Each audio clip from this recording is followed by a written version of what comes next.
আনভি ভাবলেশীনভাবে সোফায় বসে কথা বলতেই আছে। আহানের সহ্য হলো না, প্রায় আধা ঘন্টা আনভি ফোনে হেসে হেসে কথা বলছে। আহান সহ্য করতে না পেরে সোফার কাছে গিয়ে আনভির হাত থেকে ফোন নিয়ে ছুঁড়ে ফেলে। আর আনভির দিকে লাল চোখে তাকায়। আনভির বুক ধক করে ওঠে। আহানকে এইভাবে কখনো রাখতে দেখেনি। তারপরেও সাহস জুগিয়ে আনভি আহানের চোখের দিকে তাকিয়ে বলে, এই, আপনার সমস্যা কি? কে বলুন তো আপনি? আপনি না বলে কয়ে আমার জিনিসপত্র ভাঙলেন কেন? আমি কে? এখন আমি কে চিনতে পারছো না? নাটক মারো আমার সাথে? দেখুন আঙ্কেল, আঙ্কেল? এখন আমি আঙ্কেল হয়ে গেলাম? হে আল্লাহ, এসব আমি কি শুনছি? এসব শোনার আগে আপনি আমাকে তুলে নিলেন না কেন? এই মেয়ে আমাকে আঙ্কেল বলছে, এটা মানা যায়? হ্যাঁ তো আঙ্কেলকে আঙ্কেল বলছি, এতে সমস্যা কোথায়? আপনাকে দেখে তো মনেই হচ্ছে আপনি আমার বাবার বয়সী। এই মেয়ে চুপ করো, এখন বেশি বেশি হচ্ছে। আহান আর আনভির ঝগড়া দেখে আসাদ ও জরিনা দূরে দাঁড়িয়ে মজা নিচ্ছে। তানহা বেচারি কি করবে বুঝতে পারছে না। তানহার মন খারাপ, সে আর কিছু না ভেবে রুমে চলে যায়। একটু পর আহান রুমে এসে তানহাকে নিজের কাছে ডেকে বলে, সরি মামনি, আজ আমার জন্য এসব হলো। সেদিন যদি ওকে আপন করে নিতাম তাহলে আজও আমাদের থেকে দূরে থাকতো না। মামনি, ও সত্যি আমাদের ভুলে গেছে? এই 4 বছর কি সত্যি অনেকটা দূরত্ব হয়ে গেছিল? আমি ওর থেকে পালাই পালাই করতাম। আমি ওর থেকে দূরে যাওয়ার পর বুঝলাম আমি ও ওকে ভালোবেসে ফেলেছি। তনু মামনি, ওকে আমার চাই, আমার ওই পিচ্চিটাকেই চাই। আব্বু, আম্মু হয়তো অভিমান করেছে। আমরা তো আম্মুকে ছেড়ে চলে গিয়েছিলাম, তাই হয়তো রাগ আর অভিমান থেকে এটা করছে। আমাদের চিনতে চাইছে না। আমার প্রতি আমার ভালোবাসা মিথ্যা ছিল না আব্বু। আব্বু, আমি তোমাকে কথা দিচ্ছি, আম্মুকে ঠিক মানিয়ে নিব। এভাবেই সময় যেতে লাগলো। বাপ মেয়ে দুজনেই চেষ্টা করতে লাগলো আনভির রাগ মানানোর। এইভাবে দেখতে দেখতে 4 মাস কেটে গেল। বাপ মেয়ে হাল ছাড়েনি। অনেক চেষ্টা করেও যখন আনভিকে মানাতে পারে না, তখন তানহা একটা ছোট্ট নাটক করলো। আর আনভি দৌড়ে গেল তানহাকে বাঁচাতে। আনভি তানহাকে ধরে কান্না করছে আর নিজেকেই দোষ দিচ্ছে। এইসব দেখে তানহা বুঝতে পারে আনভি এতদিন তাদের না চেনার অভিনয় করছিল। তানহা বুঝতে পেরে হাসে মনে মনে। তখন সেখানে আহাত আসে। আহান এসে দেখে তানহা আনভির কোলে। আনভি তানহাকে ধরে কান্না করছে। আহান কিছুই বুঝতে পারে না, তাই আনভির পাশে বসে তানহার মাথায় হাত দেয়। আনভি আহানকে দেখে ব্যাকুল হয়ে আহানকে বলে, শুনুন না আহান সাহেব, তানহা কি হলো? ও কথা বলছে না কেন? ওকে কথা বলতে বলুন না। আমি ওর ওপর আর রাগ করব না, আর ওকে কষ্ট দিব না। আমি ওকে খুব ভালোবাসি। ওকে ছাড়া এই 4টা বছর খুব কষ্টে ছিলাম। আর পারবো না ওকে ছাড়া থাকতে। আহান সাহেব, আমার আপনার দুজনকেই চাই। আপনাদের কাউকে ছাড়া আমি বাঁচবো না। আহান সাহেব বসে আছেন কেন? ওকে নিয়ে চলুন হসপিটাল। আমি ঠিক আছি আম্মু, তোমাকে কোথাও নিয়ে যেতে হবে না। তানহা হঠাৎ কথাটা বলে ওঠে। তানহার গলার আওয়াজ শুনে আনভি তানহাকে শক্ত করে বুকের মধ্যেই চেপে ধরে। তানহাও এতদিন তার আম্মুকে ফিরে পেয়ে যেন জীবন হাতে পেল। আহান ওখানে বসে তানহাও আনভির ভালোবাসা দেখে অবাক হচ্ছে। আহান মনে মনে ভাবে, মেয়েটার ভালোবাসা কোনো আবেগ ছিল না। মেয়েটাকে ভুলের জন্য সে যেমন বিদেশ গিয়েছিল, কিন্তু 1 মিনিটের জন্য মেয়েটা তার মন মস্তিষ্ক থেকে বের হয়নি, তেমন মেয়েটাও ওই 4 বছরে 1 মুহূর্তের জন্য তার বাপ মেয়েকে ভোলেনি। না, এবার সে তার কথা রাখবে। তার আনভিকে তার করেই ছাড়বে। আর কোনো বাধা আর তার আনভিকে তার থেকে দূরে করতে পারবে না। এসব কিছু ভেবেই তানহাও আনভিকে জড়িয়ে ধরে। আহান আনভি ও যেন ঘোরের মধ্যেই আছে, তাই সে কোনো কিছু না ভেবে আহানকে শক্ত করে জড়িয়ে ধরে আর কান্না করেই বলে, আহান সাহেব, আর কখনো আমাকে ছেড়ে যাবেন না। আপনাদের ছাড়া আমি ভালো নেই। যাব না পিচ্ছি, আজকের পর তুমি শুধুই আমাদের বাপ মেয়ের। আমি কোনো সমাজ মানব না, আর তোমার বাবাকেও মানাবো। যা করতে হয় সব করব। তবুও আমাদের বাপ মেয়ের তোমাকে চাই। আমি ভুল ছিলাম, তোমার ভালোবাসাকে চিনতে পারিনি। তোমার নিঃস্বার্থ ভালোবাসাকে আবেগ বলে তুচ্ছ করেছি। আর নয়, এবার তোমাকে পাবার জন্য যা করতে হয় আমি তাই করব। হঠাৎ আনভি কিছু একটা রিয়েলাইজ হতে তানহা ও আহানকে ছেড়ে দৌড়ে নিজের রুমে চলে যায়। নিচে বাপেটি হা হয়ে তাকিয়ে থাকে। তানহা তার বাবাকেই বলে, আব্বু এটা কি হলো? আম্মু ওইভাবে চলে গেল কেন? তোমার আম্মু অভিমান করেছে। আচ্ছা একটু এখানে থাকো, গেম খেলো। আমি তোমার আম্মুর অভিমান কম করে আসছি। ওকে, জলদি আসবে আব্বু। আহান তানহাকে রেখে সিঁড়ি বেয়ে ওপরে যায়। আনভি গিয়ে নিজের রুমে ঢুকে দরজা লাগাতে যাবে, তার আগে আহান গিয়ে দরজা আটকায়। আনভি বাধা দেয়। আহান শুনে না, জোর করে রুমে ঢোকে। আনভি মুখ ঘুরে খাটের একপাশে বসে। আহান ভেতরে ঢুকে আনভির কাছে গিয়ে আনভির পায়ের কাছে বসে। আনভির দুই হাত নিজের দু হাতের মধ্যে নিয়ে করুণ সুরে বলে, আই এম সরি পিচ্ছি, আমি ভুল করেছি। এখানে কেন এসছেন? যেখানে গিয়েছিলেন সেখানে যান। আমাকে তো আর আপনি ভালোবাসেননি। আমি পাগলের মতো আপনার কাছে ছুটে গেছি। আপনি পাষাণ মানব।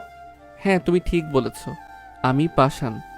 আমি তোমার ভালোবাসা বুঝিনি, কষ্ট দিয়েছি। তুমি সত্যি সত্যি আমাকে মন থেকে ভালোবেসেছিলে, অথচ আমি বোকা, তোমার ভালোবাসাকে বুঝতেই পারিনি। না বুঝে তোমাকে শুধু কষ্ট দিয়ে গেলাম। আপনি ফিরে যান। আমার আপনাকে চাই না, কাউকে চাই না। আমার যে চাই, আমার এই পিচ্চিটাকে চাই যে শুধু আমাকে ভালোবাসে, আমার জন্য অপেক্ষা করেছে। আমি কারোর জন্য অপেক্ষা করিনি। আপনি যান এখান থেকে। বলেই আনভি আহানের থেকে নিজের হাত ছাড়িয়ে নেয়। আহান আবারও ওর হাত ধরতে যায়। আনভি দূরে ঠেলে দেয়। আহান আনভিকে জড়িয়ে ধরে। আনভি নিজেকে ছাড়ার জন্য ছটফট করে। তখন আহান শক্ত করে জড়িয়ে ধরে ঠোঁটে ঠোঁট ডুবিয়ে দেয়। আহানের এমন কাজে আনভি হতভম্ব হয়ে যায়। সে যেন ফ্রিজ হয়ে গেছে, চড়া বন্ধ হয়ে গেছে। পা অবশ। আহান সেভাবে জড়িয়ে রেখে কিস করেই যাচ্ছে। আনভি যখন বুঝতে পারলো তখন আহানের থেকে নিজেকে ছাড়াতে চাইলো, কিন্তু আহান ছাড়লে তো। আহান প্রথমে সফটলি কিস করছিল, কিন্তু আস্তে আস্তে আরো পাগলের মতো কিস করতে লাগলো। আনভি চটফট করছে। আজ আহান যেন নিজের মধ্যে নেই। সে আনভির ঠোঁট চুষছে। আনভি বুঝতে পারছে এই লোকটাকে ছাড়বে না। লোকটার উপর এমনিতেই রাগ ছিল, তাই আনভির মাথায় একটা দুষ্ট বুদ্ধি ভর করে।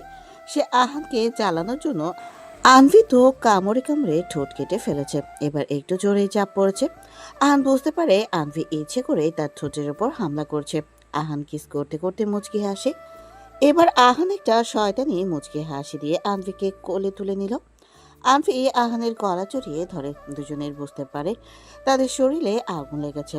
আহান আনভিকে বিছানায় গিয়ে নামালো। আনভি বিছানা ছেড়ে জানালার সামনে গিয়ে বাইরের দিকে তাকিয়ে আছে। আহান পেছন থেকে গিয়ে আনভিকে জড়িয়ে ধরলো, ঘাড়ে এবং পিঠে কিস করতে থাকলো।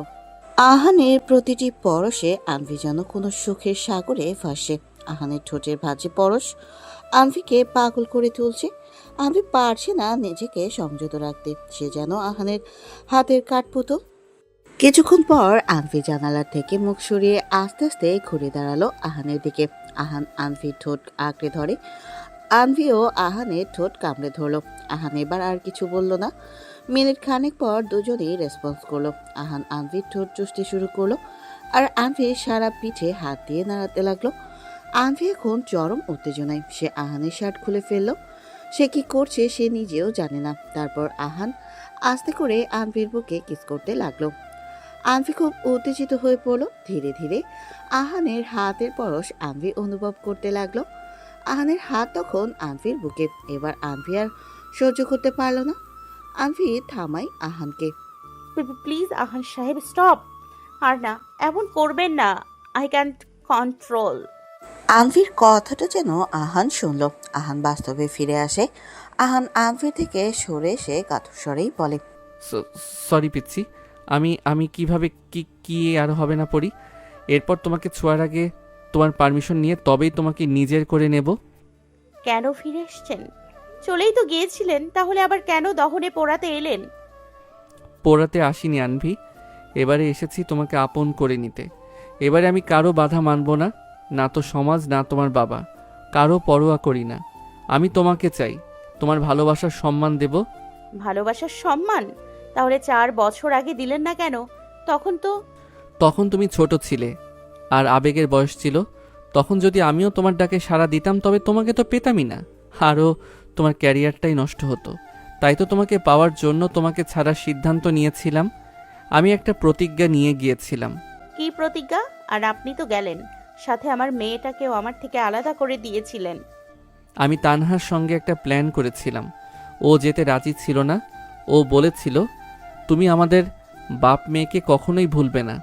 তখন আমি তানহাকে কথা দিয়েছিলাম, আমরা দূরে যাওয়ার পর যদি তুমি আমাদের বাপ মেয়েকে না ভুলো, তবে সব বাধা পেরিয়ে তোমাকে আপন করে নেব। যদি ভুলে যেতাম তবে কি আমাকে কখনোই আপন করতেন না? হুম হুম, ভুলার কোনো প্রশ্নই আসে না। আমার মেয়ের বিশ্বাস ছিল তোমার উপর, আর আমার বিশ্বাস ছিল তার বিশ্বাসের উপর। তাই তো দূরে গিয়েছিলাম, যাতে তুমি ক্যারিয়ার করতে পারো আর আমার উপযুক্ত হতে পারো।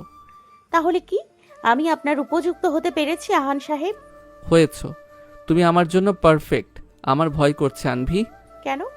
আপনি না বললেন আপনি সমাজ পরোয়া করেন না? করি না তো, আমি সমাজের পরোয়া করি না। আমার ভয় তোমার আব্বুকে নিয়ে। দেখো, তোমার আব্বু যদি অন্য কেউ হতো তবে পরোয়া করতাম না। এখন ভয়ের কারণ, ও আমার খুব ভালো বন্ধু। এখন ও যদি জানে আমি বন্ধু হয়ে বন্ধুর অমর্যাদা করেছি, তখন ও তো আমাকে বিশ্বাসঘাতকতা বলবে। বুঝলাম, চিন্তা করবেন না, আমি আব্বুকে বোঝাবো। কিন্তু সবকিছুর ঊর্ধ্বে আমার আপনাকে চাই আহান সাহেব। আমারও তোমাকে চাই। দুদিন পর তরু, রাত্রি ও আনভি বসে আছে কলেজের ক্যান্টিনে। রাতের চোখ কলেজ মাঠে দাঁড়ানো সুদর্শন মানবটার দিকে। মানবটা তার এক কলিগের সঙ্গে কথা বলছে। রাত্রির মন খারাপ দেখে আনভি রাত্রিকেই বলে, কি হয়েছে তোর বলতো? তখন থেকে চুপচাপ বসে আছিস, কিছু বলছিস না। রাত্রি মানবটার দিকে তাকিয়েই বলে, কিছু না, চল ক্লাসে যাই, ভালো লাগছে না কিছুই। ভি, রাতের তো কিছু হয়েছে, আমাদের বলছে না। রাত, বল না কি হয়েছে তোর? বললাম তো কিছু হয়নি, ক্লাসে যাই চল, না হলে তোরা থাক, আমি গেলাম। বলেই রাত্রি উঠে ক্লাসে চলে যায়। ওর সাথে সাথে আনভিও দৌড়ও যায়। কিছুক্ষণ পর ক্লাসে অভিক আসে। রাত্রি না যাইতেও তার অবাধ্য চোখ বারবার ওই পাষাণ মানুষটাকে দেখতে চাইছে। সে দেখবে না ওই পাষাণটাকে। অভিক ক্লাসে ঢুকেই দেখে রাত্রি কেমন চুপচাপ। যে মেয়ে সারাদিন ক্লাসে সবাইকে জ্বালিয়ে মারে, আজ কয়েকদিন সেই মেয়ে পুরো চুপচাপ হয়ে গেছে। অভিকের খারাপ লাগছে। রাত্রি একবারের জন্য অভিকের দিকে তাকায়নি। অভিক পুরো ক্লাসে শুধু রাত্রিকেই দেখে গেছে। ক্লাস শেষে তিনি তিনজনকে কলেজ মাঠে বসে আছে। এমন সময় তরু বলে ওঠে, ভি, রাত, তোদের একটা কথা বলতে ভুলে গেছি। কি কথা? আমি সামনের মাসে আমার খালামণির বাসায় যাব। ওখান থেকে আসতে মাস 2 সময় লাগবে। মাস 2 কি করতে যাবি? আমার আন্টির শরীর ভালো না, ওনার মেয়ের এক্সাম। উনি চাইছে 2 মাস আমি ওখানে থাকি। ও আচ্ছা, ঠিক আছে, সাবধানে থাকবি। রাতের ডিনার টেবিলে রাত্রি ও তরু পাশাপাশি বসে আছে। রাত্রির মা খাবার সার্ভ করতে গিয়ে তরুকেই বলে, তরু মামুনি, তোর ভাইয়া কোথায়? আন্টি, ভাইয়া তো বললো আসছে। আচ্ছা, তোরা খাওয়া শুরু কর, আমি যাই অভিকে ডেকে আনি। বলে যেই না ডাকতে যাবে এমন সময় দেখে অভিক সিঁড়ি বেয়ে নিচে আসছে। রাত্রি চুপচাপ বসে খেয়ে নেয়। তরু তার ভাইয়ের সঙ্গে বকবক করতেই আছে। এর মধ্যে রাতের খাওয়া শেষ করে ছাদে চলে যায়। রাত্রি জানে অভিক খাওয়ার পর ছাদে আসবেই। এটা অভিকের ডেইলি রুটিন। খাওয়ার পর 1 ঘন্টা ছাদে এসে আকাশের দিকে তাকিয়ে থাকে। তরু রুমে গিয়ে রাত্রিকে না পেয়ে কল দিলে জানতে পারে তো রাত্রি ছাদে। তরু যেতে চাইলে রাত্রি বাধা দিয়ে বলে কিছুক্ষণ পর চলে আসবে। তাই তরু আর কিছু না ভেবে ফোন দেখতে থাকে। এদিকে অভিক ছাদে গিয়ে দেখে রাত্রি দাঁড়িয়ে আছে। অভিক চলে আসবে এমন সময় রাত্রি বলে ওঠে, দাঁড়ান স্যার, আমার কিছু কথা বলার আছে। রাত্রির কথা শুনে অভিক দাঁড়িয়ে যায়, তবে পেছনে ফিরে তাকায় না। রাত্রি আবারও বলতে লাগে, আই লাভ ইউ স্যার, আমি আপনাকে সত্যি খুব ভালোবাসি। আমি কি করলে আপনাকে পাবো, আমি বলতে পারেন স্যার? এটা কখনোই সম্ভব হবে না রাত্রি। পাগলামি বন্ধ করো। তোমার মা মামা সবাই আমাকে ভুল বুঝবে। তোমার এখন ক্যারিয়ার গড়ার সময়। এই সময় তুমি নিজের জীবন নিয়ে খেলতে চাইছো কেন? আপনি আমার পাশে থাকলে আমি সব সহ্য করতে পারবো স্যার। একবার আমাকে অ্যাকসেপ্ট করে দেখুন, আমি কথা দিচ্ছি আপনাকে কখনো কষ্ট দেব না। সেটা কখনোই সম্ভব না। তুমি যদি এমন পাগলামি করো, তবে আমি কথা দিচ্ছি, আমি তোমাদের বাসা ছেড়ে চলে যেতে বাধ্য হব। বলেই অভিক যেই পা বাড়াবে অমনি রাত্রি দৌড়ে এসে পেছন থেকে চাপটে ধরে। অভিক কেঁপে ওঠে। রাত্রি অভিককে পেছন থেকে জড়িয়ে ধরে রেখেই বলে, থাক স্যার, আপনাকে কোথাও যেতে হবে না, আমি আপনার থেকে অনেক দূরে চলে যাব। আমার জন্য আপনি আপনার ক্যারিয়ার নষ্ট করবেন না, কথা দিচ্ছি আমি। আমার জন্য আপনার কোনো সমস্যা হবে না। কথাগুলো বলেই রাত্রি কান্না করতে করতে ছাদ থেকে নেমে যায়। অভিক রাত্রির যাওয়ার পানে তাকিয়ে থাকে। তার কে কিছু বলার নেই। রাত্রি রুমে ঢুকে সোজা ওয়াশরুমে গিয়ে ফ্রেশ হয়ে ঘুমিয়ে যায়। তরু অবাক হয়, যে মেয়ে সবসময় তার সঙ্গে মজা নেয় আর সেই মেয়েটা কিছু না বলে শুয়ে পড়লো। ব্যাপারটা হজম হলো না তরুর। পরদিন আনভি ও তানহা খাবার টেবিলে বসে কথা বলছে আর আনভি তানহাকে খাইয়ে দিচ্ছে। তানহা বিরক্ত হয়ে বলে, আম্মু, আমি কি এখনো ছোট নাকি? এখন তো বড় হয়েছি, নিজের হাতে খেতে পারবো। পারবে তো, আমি জানি। ওইদিকে জরিনা, আসাদ ও আহান আসাদের রুমেই বসে আছে। আসাদ ও জরিনা একে অপরে চোখে চোখে কথা বলছে আর মিটিমিটি হাসছে। আহান কোনো ভনিতা ছাড়াই দুজনের দিকে তাকিয়ে বলে, আসাদ দোস্ত, আমার তোদের দুজনকে কিছু কথা বলার আছে। জানি না কিভাবে বলবো সবটা, তবে বলতেই তো হবে। যা বলার তাড়াতাড়ি বলো, মেয়ে দুটো বাইরে অপেক্ষা করছে। আহান এক বুক নিঃশ্বাস নিয়ে আসাদের হাত ধরে এক নিঃশ্বাসে বলতে শুরু করে, দেখ আসাদ, আমি জানি আমি যেটা করেছি সেটা অন্যায়, কিন্তু বিশ্বাস কর, আমার সাথে কি হয়েছে কিভাবে হলো কিছুই জানি না। শুধু এটাই জানি আমি নিজেকে অনেক কন্ট্রোল করতে চেয়েছি কিন্তু পারিনি। বারবার আমার মন বলেছে এটা ঠিক, আমার মন যেটা বলেছে আমি সেটাই শুনেছি। মেয়েটা তো আমাকে ভালোবেসেছে, আমাকেও বাধ্য করেছে, তাই না চাইতে ওকে ভালোবেসে ফেলেছি। জানি এটা পাপ, কিন্তু আমি এই পাপ করে ফেলেছি। এখন তুই যাই বলে না কেন, আমার থেকে আনভিকে কেড়ে নিস না। আমি ওই পিচ্চি পরিটাকে খুব বেশি ভালোবাসি। কথাটা বলে আহান থামে। আসাদ ও জরিনার মুখের দিকে তাকিয়ে কিছুই বুঝতে পারে না আহান তারা কি রাগ করলো নাকি মেনে নিল। কিছুই বুঝতে পারলো না ওদের চুপ থাকতে দেখে আহান আবারও বলে, কিরে দোস্ত, কিছু তো বল। কি বলবো, তোর লজ্জা করলো না এমন একটা কাজ করতে? কি করে পারলি নিজের বন্ধুর মেয়েকে ভালোবাসতে? তোর বিবেকে বাঁধেনি? বেঁধেছিল তো, তাই তো ওর থেকে দূরে চলে গিয়েছিলাম। ভেবেছিলাম দূরে গেলে মেয়েটা আমাকে ভুলে যাবে, আমি ওর পাগলামিগুলো ভুলে যাব। কিন্তু না, ওকে ভুলতে গিয়ে বারবার ওর প্রেমে পড়েছি। আমরা দুজন দুজনকে খুব ভালোবাসি। আমাকে ফিরিয়ে দিস না ইয়ার, আমি আমার মেয়েকেও ওকে ছাড়া বাঁচব না। আমি আমার পুতুলকে কখনোই তোর হাতে দেব না। তুই একটা না না ভাই, তুমি এমন করো না। আমার আম্মুকে আমাদের কাছে দিয়ে দাও। আমি আম্মুকে খুব ভালোবাসি, আম্মুও আমাদের খুব ভালোবাসে। আমরা একসঙ্গে খুব ভালো থাকবো। আমার আম্মুকে দাও না। ও না না ভাই, দাও না, দাও। আসাদের কথা শেষ হওয়ার আগেই তানহা এসে কথাগুলো বলে ওঠে। কথাটা বলেই তানহা আসাদের হাত ধরে নাড়াতে লাগলো। তানহার মুখে এমন কথা শুনে আসাদ ভাবেনি। জরিনাও অবাক হয়ে গেছে। দুজনে ছোট্ট তানহার কথা শুনে হেসে ফেলে। গম্ভীর ভাব আর ধরে রাখতে পারে না। ওদেরকে এইভাবে হাসতে দেখে তানহা ও আহান অবাক হয়ে তাদের দিকেই তাকায়। আসাদ আর কিছু বলতে যাবে তার আগে আনভি এসে হাজির হয়। আনভিকে দেখে বাপ মেয়ে খুব খুশি। আনভি গিয়ে তার আব্বুর পাশে বসে। আহান চোখের ইশারা করে, আসাদের চোখ এড়ায় না। আসাদ হাসে। আজ তার মেয়ে তার মনের মানুষের ভালোবাসা পেয়েছে, সে খুব খুশি। আহান ভালো মানুষ, সে তার মেয়েকে ভালো রাখবে, এই নিয়ে তার কোনো সন্দেহ নেই। তাই তো মেয়ের সুখের কথা ভেবে আসাদ দ্বিমত করেনি। আসাদকে চুপ থাকতে দেখে আহানের বুক কাঁপছে। তার মনে দোনা মোনা আসাদ মানবে কিনা। তানহাও নিষ্পলক তাকিয়ে আছে। আসাদ গম্ভীর। আনফির হাসি পাচ্ছে বাপ মেয়ের করুণ অবস্থা দেখে। জরিনাও হাসে। শেষ পর্যন্ত আর থাকতে না পেরে জরিনা বলে ওঠে, আর নাটক করতে হবে না, সবার অবস্থা দেখেছো। আর একটু দেরি করলে মনে হয় কান্না করে ফেলবে। আর ধাঁধায় রেখো না। জরিনার কথা শুনে আহান, আনভিও, তানহা অবাক হয়ে তাকায়। জরিনা হাসে। এবার আসাদও হাসছে। আসাদ এবার বলতে শুরু করে। আসাদের কথা শুনে তিনজনের যেন শকের মধ্যে আছে। কেউ বিশ্বাস করতে পারছে না। আনভি তার মায়ের দিকে তাকায় আর আহানও তানহা অবিশ্বাস্য চোখে আসাদকে দেখছে। আনভি তার মায়ের দিকে তাকিয়েই বলে, আম্মু, এসব ঠিক শুনেছিস, আমি তোর আব্বুকে আগে থেকে সব জানিয়ে রেখেছিলাম। তোর আব্বুও তোর কষ্ট বোঝে, তাই তো যেদিন আমি তোর ওই আহান সাহেবের কথা ওকে বললাম, ও সেদিনই রাজি হয়েছিল। থ্যাংক ইউ আম্মু।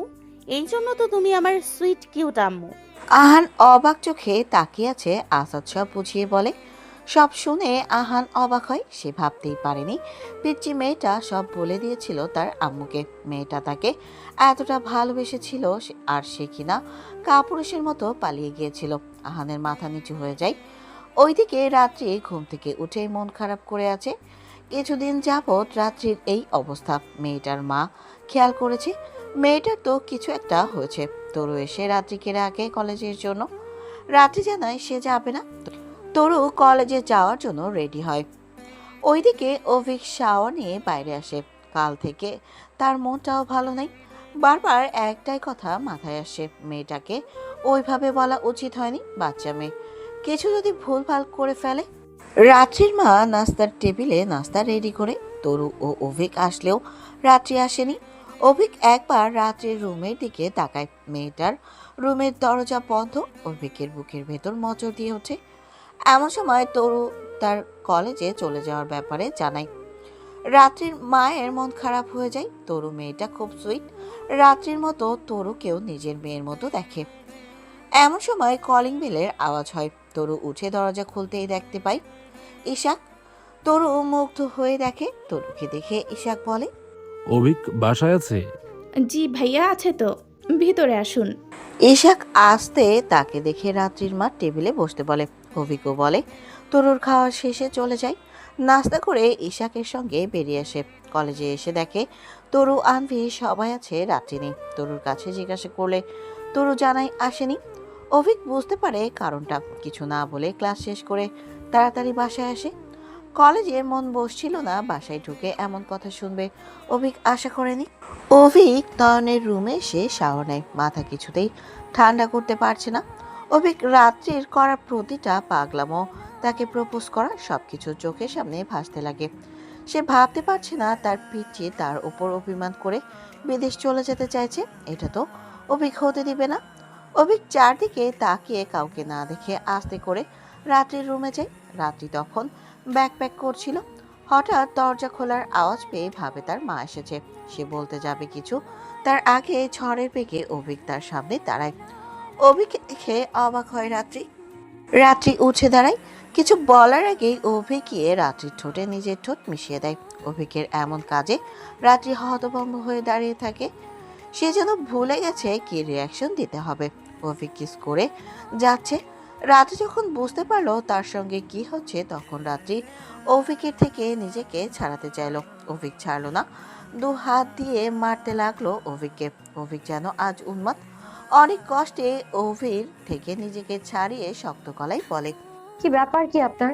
এসব কি ধরনের অসভ্যতামি? আপনার সাহস কি করে হলো আমায় স্পর্শ করার? সাহস আছে বলেই তো জড়িয়ে ধরেছি জানেমান। দেখুন, আমার থেকে দূরে থাকুন। এসব কেন বলছেন আপনি? কেন করছেন? ভালোবেসে কাছে পেতে চেয়েছিলাম, আর আপনি বারবার আমায় ফিরিয়ে দিয়েছেন। আর ফিরিয়ে দেব না জানেমান। তুমি কোথাও যাবে না। তুমি আমার বুকে থাকবে। আমার বুক খালি করে কোথাও যেতে পারবে না তুমি, বুঝেছো? তুমি শুধু আমার। আমাকে ক্ষমা করে দাও জানেমান। আমি তোমার ভালোবাসা দেখেও এতদিন না দেখার ভান করে এসেছি। আই লাভ ইউ জান বাচ্চা। আমার এই পিচ্চি পরিটাকে চাই। রাতে যেন বিশ্বাস করতেই পারছে না তার অভিক স্যার তাকে লাভ ইউ বলছে। তার স্যার তাকে ভালোবাসে। কথাটা ভাবতেই তার মনটা খুশিতে নেচে ওঠে। সেই খুশি হয়ে অভিককে জড়িয়ে ধরে কিস করে দেয়। এহেন কাণ্ডে অভিক অবাক। অভিককে অবাক চোখে তাকিয়ে থাকতে দেখে রাত্রি বলে, কি দেখছেন ওইভাবে? আমার পিচ্চিটাকে, যে আমাকে পাগলের মতো ভালোবেসেছিল, যে আমার খুশির জন্য নিজে থেকে দূরে যেতে চেয়েছিল। আমি সেই মানুষটাকে কি করে দূরে যেতে দিতাম? স্যার, আর দূরে সরিয়ে দেবেন না তো? না, আর কখনো তোমাকে কষ্ট দেব না জান বাচ্চা। না বুঝে অনেক কষ্ট দিয়েছি, আর দেব না। আই লাভ ইউ পিচ্চি পড়ি। I love you too sir. এই স্যার কি? এখন তো আমি তোমার ভালোবাসার মানুষ। ভালোবাসার মানুষকে কেউ স্যার বলে? বলেই অভিক রাত্রির দিকে তাকিয়ে আছে। অভিককে তাকিয়ে থাকতে দেখে রাত্রি একটা মুচকি হাসি দেয়। তারপর অভিককে জড়িয়ে ধরে অভিকের বুকে মাথা ঠেকিয়ে দিয়ে দু হাতে পিঠের দিকে শার্ট খামচে ধরে। কেমন একটা শীতল বাতাস বয়ে যায়। একটা অন্যরকম অনুভূতি। রাত্রি অভিকের বুকে মাথা রেখে অভিককে বলে, হ্যাঁ, আপনি আমার ভালোবাসার মানুষ ঠিক আছে, কিন্তু আপনি আমাকে স্যার বলতে না বলবেন না। আমি এখন আপনার নাম ধরতে পারবো না। নাম ধরার তো সময় হলে তখন ধরবো। প্লিজ এখন বারণ করবেন না। আচ্ছা ঠিক আছে, তুমি যেই ডাকে কমফোর্টেবল ফিল করো সেইভাবেই ডাকবে। বলেই অভিকও রাত্রিকে দু হাতে শক্ত করে চেপে ধরে। দুজনে ডুবে যায় একে অপরের মধ্যে। হঠাৎ রাত্রির কি হলো জানা নেই, সে অভিকের বুক থেকে সরে এসে অভিকের ঠোঁটে ঠোঁট ডুবিয়ে কিস করতে লাগে। অভিক প্রথমে বুঝতে পারে না, অভিক হতভম্ব হয়ে যায়। কি রিয়াকশন দিবে বুঝতে পারে না, কিন্তু যখন রাত্রি ডিপলি কিস করছে বুঝতে পারলো, তখন অভিকও কিস ব্যাক করে। দুজনে দুজনকে কিস করছে। হঠাৎ রাত্রির মাথায় একটা দুষ্ট বুদ্ধি চাপে। সে মনে মনে ভাবে, এই লোকটা তাকে অনেক কষ্ট দিয়েছে, এই লোকটাকে একটু অত্যাচার করা যাক, ভালোবাসার রোমান্টিক অত্যাচার। এই ভেবে রাত্রি অভিকের ঠোঁটে বাইট করে, এমনভাবে বাইট করে যে অভিক ব্যথা পায়, কিন্তু পাত্তা দেয় না। দুজনে কিস করেই যাচ্ছে। অভিকের হাত রাত্রির পিঠে স্লাইড করতে করতে নিচে নেমে রাত্রির কোমর আঁকড়ে ধরে, নিজের সঙ্গে আরও গভীরভাবে মিশিয়ে নেয়। অভিকের এমন আচরণে রাত্রি কেঁপে ওঠে। তখন নিজেকে সামলাতে না পেরে রাত্রি অভিকের ঠোঁটে আবারও জোরে কামড় দেয়, যার ফলে অভির নিচের ঠোঁট কেটে রক্ত পড়ে। রক্তের নোনতা স্বাদ পেয়ে রাত্রির অনুভব হয় সে কি করে ফেলেছে। সে লজ্জায় অভিককে সরিয়ে দিয়ে দৌড়ে ওয়াশরুমে ঢুকে যায়। আচানক এমন হয়, অভিক স্ট্যাচু হয়ে দাঁড়িয়ে রয় কিছুক্ষণ। তারপর রাত্রির লাজুক চেহারার কথা ভেবে একটা মুচকি হাসি দেয়। হাসির ফলে হঠাৎ তার ব্যথা অনুভব হয়। 1 মাস পর তরু চলে গেছে তার খালার বাসায়। রাত্রি আনভিকে তার ও অভিক স্যারের কথা বলে দিয়েছে। আনভি শুনে তো খুব খুশি। আনভি জানতে চায় তরু জানে কিনা, কিন্তু রাত্রি বলে পরে জানাবে। তাই আনভি কিছু বলেনি। আর কয়েকদিন পরে আনভি ও আহানের বিয়ে। কথাটা ভাবতেই আনভির একটা ভালো লাগা কাজ করে। তার মনে আজ হাজারো খুশির ঝিলিক। আনভি তরুর সঙ্গে কথা বলছিল, এমন সময় তরুর দরজায় এসে একজন দাঁড়ায়। তাকে দেখে তরুর মুখে হাসি ফুটে ওঠে। এদিকে তানহা এসে আনভির গলা জড়িয়ে ধরেই বলে, আম্মু কি করছো? আপু কোথায়? তোমার আব্বু কোথায় সেটা তো জানি না, আমি তো আমার এক ফ্রেন্ডের সঙ্গে কথা বলছিলাম। আম্মু, আমি আজ খুব খুশি। শেষ পর্যন্ত তোমাকে আমি আমার আম্মু হিসেবে পেলাম। আমিও আজ খুব খুশি, আমি আমার তানহাকে আমার মেয়ে করে পেয়েছি। দেখতে দেখতে আরো 1 মাস পার হয়। আজ আনভি ও আহানের বিয়ে। পার্লারের মেয়ে এসে আনভিকে সাজায়। আনভির পাশে রাত্রি। আনভির মন খারাপ। আজ তার বিয়ের দিন তার বান্ধবী তরুকে পেল না। রাত্রির মন খারাপ করতে বারণ করে তানহা এসে আনভির পাশেই বসে। এটা ওটা প্রশ্ন করছে। অভিক রাত্রিকে জ্বালাতন করছে। আহান অপেক্ষা করছে তার প্রিয় মানুষটির জন্য। জরিনা সব দিক সামাল দিচ্ছে। জরিনাকে দেখে পাড়া প্রতিবেশী অবাক হয়, এমন মাও হয় এসব ভেবে। আনভি জরিনাকে ধরে কান্না করে। জরিনা সান্ত্বনা দেয়। আসাদের মনটাও আজ অনেক খারাপ। রাত্রির মন খারাপ দেখে অভিক তাকে সামলায়, আর সুযোগ পেলেই ছোট ছোট চুমু দেয়। রাত্রি অভিকের এমন কাজে বিরক্ত হয়। কাজে এলেই আহান ও আনভির বিয়ে কমপ্লিট হয়। আহান তানহা ও আনভিকে নিয়ে যেতে চাইলে সবাই অবাক হয়। আশা যখন জিজ্ঞাসা করে আনভি এই নিয়ে আহান কোথায় যাবে, তখন আহান জানায় এসে এখানেই একটা ফ্ল্যাট নিয়েছে আনভির নামে। কথাটা শুনে অবাক হয়। আনভিও খুব অবাক হয়ে যায়। সে ভাবতেই পারেনি আহান তার জন্য ফ্ল্যাট নিয়েছে। তানহাকে নিয়ে যেতে চাইলে আনভির মা যেতে দেয় না। তাই বাধ্য হয়ে তানহাকে রেখে আহান ও আনভি বাসায় যায়। আস্তে আস্তে আসাদের বাসার লোক কমতে থাকে। রাত্রিও অভিকের সঙ্গে চলে যায়। অভিক পুরো রাস্তায় রাত্রিকে চালিয়েছে। আহান আনভিকে নিয়ে ফ্ল্যাটে ঢুকতেই আনভি দেখে রুম খুব সুন্দর করে সাজানো। ফ্ল্যাটের একটা রুমে আহান আনভিকে নিয়ে বসায়। রুমটা আনভির পছন্দের ফুল দিয়ে সাজানো হয়েছে। আহান আনভিকে ফ্রেশ হতে বলে পাশের রুমে চলে যায়। সেও ফ্রেশ হয়ে আসে। রুমে ঢুকেই দেখে আনভি ওর ভারী লেহেঙ্গা ছেড়ে শরীরের গহনা খুলছে। আহান আনভির পাশে গিয়ে দাঁড়ায়। আনভি আহানের দিকে ঘুরে দাঁড়ায়। আহান আনভির দিকে তাকিয়ে চোখ সরাতেই পারছে না। আহান নিজের হাতে আনভির সব কিছু খুলতে লাগে। গহনা খুলে রেখে শাড়ির কুচি ধরে যেই টান দিতে যাবে অমনি আনভি বাধা দিতে চায়, কিন্তু আহান তো আজ কিছুই শুনবে না। আহান আনভিকে কোলে তুলে নেয়। আচানক এমন কিছু হওয়ায় আনভি আহানের গলা জড়িয়ে ধরে। আহান আস্তে আস্তে আনভিকে বেডের কাছে নিয়ে গিয়ে শুয়ে দেয়। আনভির লজ্জায় চোখ মুখ খিচে বন্ধ করে নেয়। আহান আস্তে করে ঝুঁকে আনভির চোখে মুখে ভেজা চুমু দেয়। আনভি কেঁপে কেঁপে উঠছে। আনভি আহানকে থামতে বলার চেষ্টা করে, কিন্তু কিছুতেই পারে না। আহান জোর দেয় আনভির মাঝে, আজ আর আনভি বাধা দেয় না। আহান আনভির মাঝে খুঁজে তার সুখ। আহানের প্রতিটা পরশ আনভিকে সুখের সাগরে ভেসে নিয়ে যায়।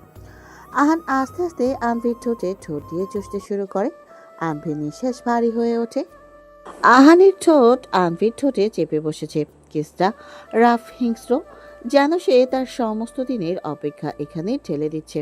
আহান তার দাঁত দিয়ে আনভির নিচের ঠোঁটে হালকা কামড় দিল। একটু জোরে রক্তের স্বাদ ছড়িয়ে পড়ল দুজনের মুখে। আনভি চমকে উঠল। তার মুখ থেকে বেরিয়ে এলো একটা মিষ্টি চিৎকার। আনভি আহানকে জড়িয়ে নিজের সঙ্গে মিশে নিয়ে এবং আস্তে করেই বলে, আহান আসতে প্লিজ, লাগছে তো। আহান আনভির দিকে তাকিয়ে হাসলো। তার হাসিতে ছিল গভীর দুষ্টুমির ছাপ। আহান আনভির কোমর শক্ত করে ধরে আরো ভালোভাবে মিশিয়ে নিল। তার শরীর আনভির সাথে একদম মিশে গেল। তার গলা নিচু গম্ভীর নেশাক্ত। তুমি জানো না আনভি, এতদিন অপেক্ষা করতে করতে আমার ভিতরটা পুড়ে গেছে, হাড় থামতে পারছি না। তুমি তো আমার আজ রাতে পুরোপুরি আমার করে নিবে, আজ কোনো বাধা দিও না জান। কথাটা শুনে আনভি কেঁপে ওঠে। আনভি ভয়ে ভয়ে আহানের বুকে হাত রাখলো, ঠেলার চেষ্টা করলো, কিন্তু তার হাত যেন দুর্বল হয়ে গেছে, যেন সে নিজেও চায় না আলাদা হতে। তার গলা কাঁপছে। সে কাঁপা কাঁপা গলায় বলতে লাগে, আহান প্লিজ, আস্তে করো। আহান প্লিজ। আহান তার কপালে চুমু খেলো, তারপর গালে, তারপর আবার ঠোঁটে। আবার কিসটা ধীর গভীর ঠোঁটে ঠোঁট মিলিয়ে গেল। আনভি তার গলা জড়িয়ে ধরলো। তার ছোট্ট শরীরটা আহানের শরীরের সাথেই মিশে গেল। তার ঠোঁট থেকে আরেকটা আওয়াজ বেরোলো। আহান আনভির গলা কাঁধ আস্তে আস্তে কিস করতে করতে ছোট্ট ছোট্ট বাইট দিতে লাগে। আনভি আহানের দেওয়া ভালোবাসার স্পর্শ নিজের শরীরে ভালোবেসে নিয়ে নিচ্ছে।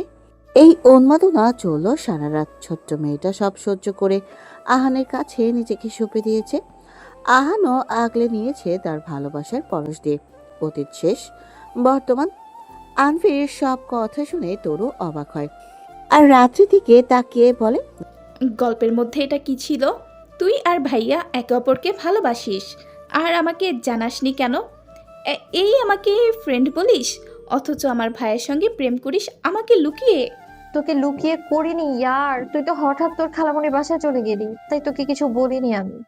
আর আমি তোর ভাইয়া ভেবে রেখেছিলাম তুই এলেই তোকে সবটা জানাবো, কিন্তু তুই যে হঠাৎ করে চলে আসবি আমরা বুঝতে পারিনি। মানে কি? আমি এসেছি তোরা খুশি হোসনি? আরে কি বলছিস? তুই আসবি আর আমরা খুশি হব না? এটা কখনো হয়? আমরা খুব খুশি। রাত্রিও তরু বাসায় আসে। অভিক কলেজ শেষ করে বাসায় আসতেই রাত্রির রুমে যায়। পিচ্ছি পড়ি বলে ঢুকেই স্ট্যাচু হয়ে যায়। অভিক ভাবেনি তরু রাত্রির সঙ্গে থাকবে। সে রাত্রির মাকে কিচেন রুমে দেখেছিল, তাই সে ভেবেছিল রাত্রি রুমে একা। এই ভেবে রুমে ঢুকে এই রাত্রিকে পিচ্ছি পড়ি বলে ডাকে। অভিক তরুকে দেখে চুপসে যায়। সেটা দেখে তরু মজা নেই। অভিক কি বলবে বুঝতে পারে না। রাত্রি মিটিমিটি হাসে। তরু রাত্রির পাশ থেকে উঠে অভিকের পাশে গিয়ে দাঁড়ায়। অভিক কি করবে বুঝতে পারে না। এমন একটা পজিশনে পালাতেও পারছে না। অভিক মাথা নিচু করে রেখেছে। ইরু ভয়ের কাছে এসেই বলে, ভাইয়া প্রেম করেছ, সৎসাহস নেই যে মানুষের মুখোমুখি হবে? তরুর কথা শুনে অভিক সোজা হয়ে বোনের দিকে তাকিয়ে বলে, কে বলেছে আমার সৎ সাহস নারী? অবশ্যই আমার সৎ সাহস আছে। আমি রাতের জন্য সব করতে পারি। তাহলে করে দেখাও। রাতকে আমি আমার ভাবি হিসেবে চাই, জলদি ব্যবস্থা করো। ওকে, তাই হবে। খুব জলদি রাত তোর ভাইয়ের বউ হবে। অভিক ফোন করে ঈশাককে ডাকে, সাথে তার মা বাবাকেও। সবাই এসে হাজির। রাত্রির বুক কাঁপছে, কি হবে এটা ভেবে। তরু সাহস দেয়। অভিক সবাইকে জানায় তারও রাতের কথা। কথাটা যেন বোমা ফাটানোর মতো আওয়াজ করলো। অভিকের মা বা রাজি হয় না, রাতের মাও সেম। তখন সেখানে আহান ও আনভি আসে। সবাই মিলে বোঝালো অভিক ও রাতের খুশির কথা ভেবে তারা রাজি হয়। অভিকের বাবা মা দেরি করতে চায়নি, যেহেতু ততদিন তাদের ছেলে রাজি ছিল না। আর যে মেয়েকে ভালোবেসেছে তাকে বিয়ে করতে চায়, তাই কাজী ডেকে সেখানেই বিয়ে পড়িয়ে দেয়। সবাই আজ খুব খুশি। রাত্রি তো ভাবতেই পারেনি এক মুহূর্তের মধ্যে সবকিছু এভাবে চেঞ্জ হয়ে যাবে। একটু আগে সে এই বাড়ির মেয়ে ছিল, এক পলকে সে অভিকের বউ হয়ে গেল। অভিক দেখে একজোড়া চোখ তার বোনের দিকে অনেকক্ষণ নিবদ্ধ। তরুর দুষ্টুমি আনন্দ দেখে সেও হাসে। অভিকের বুঝতে বাকি নেই কি হতে চলেছে। অভিক তার বাবা মাও রাত্রির মাকে সব খুলে বলে। সব শুনে তো তারা আবারও এক ঝটকা খেলো, কিন্তু ওই মেয়ের খুশির জন্য রাত রাজি হয়ে গেল। এমনিতেই রাত্রির মা তরুকে খুব ভালোবাসে, তাই তিনি আর বাধা দিল না। সেই কাজীকে দিয়ে বিয়ে পড়িয়ে দিল।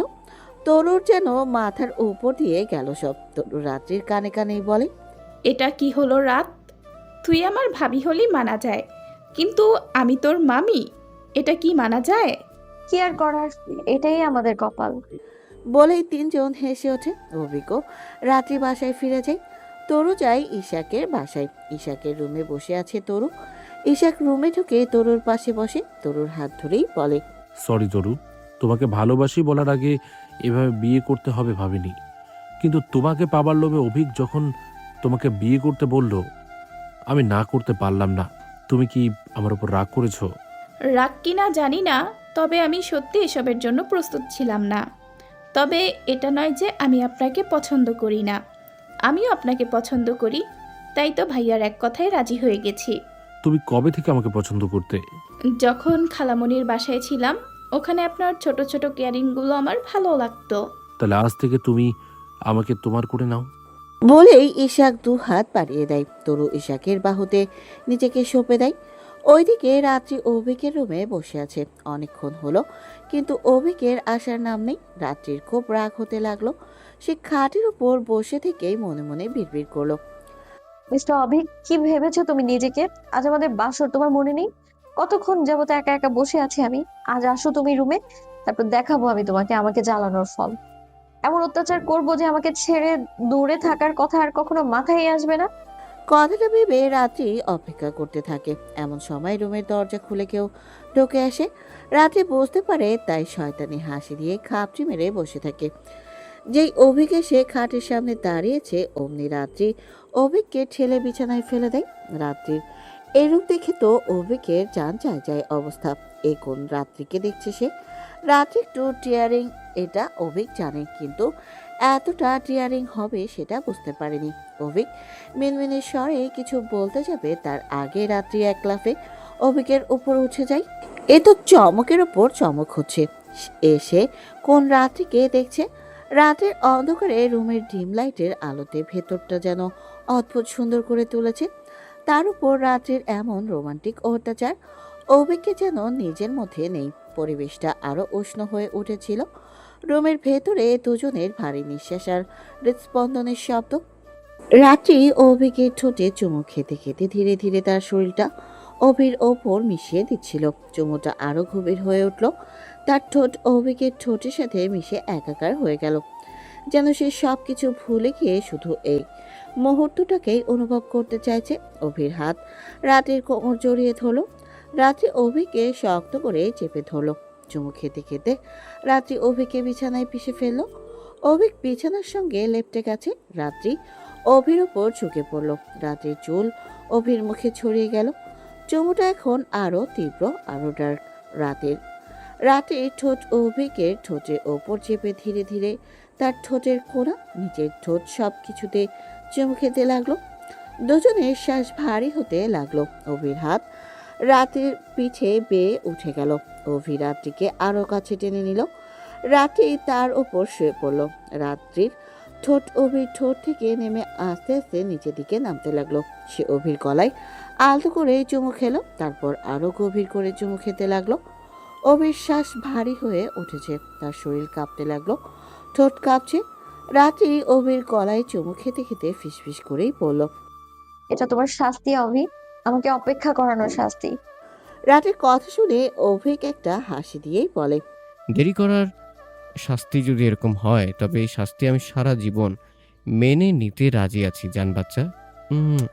এই বলে অভিক চোখ বন্ধ করে নিল আবেশে। সে শক্ত করে জড়িয়ে ধরল রাত্রিকে। ভালোবাসা, রাগ, অভিমান সব মিলেমিশে একাকার হয়ে গেছে আজ। রাত্রিবার অভিকে শার্টের বোতাম খুলতে খুলতে চুমু খেতে লাগলো। অভিশ্বাস ভারী হয়ে এলো। তার হাত রাত্রির চুলের মধ্যে ঢুকে গেল। দুজনের মধ্যে মিলেমিশে আজ এক হয়ে গেল। রাত্রি মুখ তুলে একটা কিস করে অভির ঠোঁটে, তারপর ফিসফিস করেই বলে, আজ আপনাকে অনেক কাছে চাই অভি। যতটা কাছে গেলে আপনি শুধুই আমার থাকবেন, ঠিক ততটা কাছে চাই আমি আপনাকে। আমিও তোমাকে ততটা কাছে চাই রাত। এর বেশি কিছু বলতে পারছে না অভি। সেই রাত্রিকে জড়িয়ে ধরে রইল। সে মনে মনে একটাই কথা ভাবছিল, এই মেয়েটা তার, এই মুহূর্তটা তার। আম্ভিরা বাসায় আসতে আসতে অনেক রাত হয়ে যায়। বাসায় এসে আম্ভি বিছানা ঠিক করছে। এমন সময় আহান পেছন থেকে আম্ভিকে জড়িয়ে ধরে। আহানের পরশ পেয়ে আম্ভি কেঁপে ওঠে। কাঁপতে কাঁপতে কাঁপা গলায় বলে, কি করছেন কি আহান? দেখতে পাচ্ছেন না বিছানা ঠিক করছি, ছাড়ুন আমাকে। বিছানা ঠিক করে কি হবে জান? একটু পর যে বিছানার অস্তিত্বই থাকবে না। সেই বিছানা ঠিক করে কি হবে জান? তার চেয়ে বরং কাছে এসো, একটু আদর করি। আমার মেয়ের জন্য তো খেলার সাথী নিয়ে আসতে হবে। আর কতদিন আমার মেয়ে একা একা থাকবে? আমার একটা প্রিন্সেস লাগবে। বলেই আহান আনভিকে বিছানায় নিয়ে গিয়ে তার মাঝেই ডুব দেয়। আনভি চাইলেও বাধা দিতে পারে না। দুজনেই ডুবে যায় ভালোবাসার অথৈ সাগরে। 3 বছর পর আজ আহান আনভির ছেলে ও রাত্রি অভিকের মেয়ের জন্মদিন। অনেকেই এসেছে। তানহা তো খুব খুশি। তার ছোট ভাইয়ের জন্মদিন। জরিনা ও আসাদ তার নাতনিকে নিয়ে আহ্লাদ করছে। একটু পর রাত্রি অভিক এলো তার 1 বছরের মেয়েকে নিয়ে। ইশাক, তরু ও তাদের আরও আত্মীয় স্বজন সবাই এসেছে এই পার্টিতে। আহান ও আনভির ছেলের নাম আভিয়ান আদ্রিক খান। রাত্রি ও অভিকের মেয়ের নাম অধরা জান্নাত। আদ্রিক অধরার থেকে 1 বছরের বড়। কিন্তু ইনসিডেন্সের ব্যাপার হলো, আদ্রিক যেই মাসের যেই তারিখে সেই সময়ে জন্ম নিয়েছিল, অধরাও সেই মাসে সেই তারিখের সেই সময়ে জন্ম নিয়েছে। আশ্চর্যের বিষয় এইটা যে আদ্রিক ছোট থেকেই অধরাকে সহ্য করতে পারে না। অধরা যদি তার আপু, আব্বু, আম্মু কোলে যায়, তাহলে আদ্রিক কান্নাকাটি করে অধরাকে তাদের থেকে দূরে সরিয়ে দিবে। আদ্রিক অধরাকে দেখলেই খামচি দেয়, মারে। এর ফলে অধরা আদ্রিকের থেকে দূরে থাকে। তানহা অধরাকে ও খুব ভালোবাসে। অধরা তো বেশিরভাগ সময় তানহার কাছেই থাকে। আসাদ দূরে দাঁড়িয়ে সবাইকে দেখছে, আর দূর থেকে দুটো চোখ তাকে দেখে তার কাছে এগিয়ে এসে পাশে দাঁড়িয়ে মানুষটার বুকে মাথা রেখেই বলে, আমাদের ছোট্ট সংসারটা আজ নাতি নাতনি দিয়ে পরিপূর্ণ, তাই না সাদ? হ্যাঁ সিনিয়র, তুমি ঠিক বলেছ। আজ আমাদের সংসার পরিপূর্ণ। ওইদিকে আনভি ছেলে মেয়ের খুনসুটি দেখছে আর হাসছে। আনভিকে দূরে দাঁড়িয়ে থাকতে দেখে আহান এসে তার পাশে দাঁড়ায়। আনভি আহানকে দেখে তার বুকেই মাথা রাখে। আহান তাকে নিজের সঙ্গে মিশিয়ে নিয়ে কপালে একটা চুমু দেয়। আনভি আহানের দিকে তাকিয়ে একটা অমায়িক হাসি উপহার দেয়। আহান আনভির মাথায় হাত বুলিয়ে বলে, কি ভাবছো বৌজান? ভাবছি কিভাবে সবকিছু চেঞ্জ হয়ে গেল। আপনার মতো একজন মানুষকে জীবন সঙ্গী করে পাবো কখনো ভাবিনি। আমার তানহার জন্য আমি আপনাকে পেয়েছি আহান সাহেব। হ্যাঁ, আমাদের মেয়ের জন্য আজ আমরা এখানে। আই লাভ ইউ বৌজান। আই লাভ ইউ টু জামাইজান। এরপর কেক কাটার সময় হলো। পুরো পরিবারের সবাই একসঙ্গে হয়ে ফটোশুট করলো। একটা সুখী পরিবার আহান আনভির সংসার।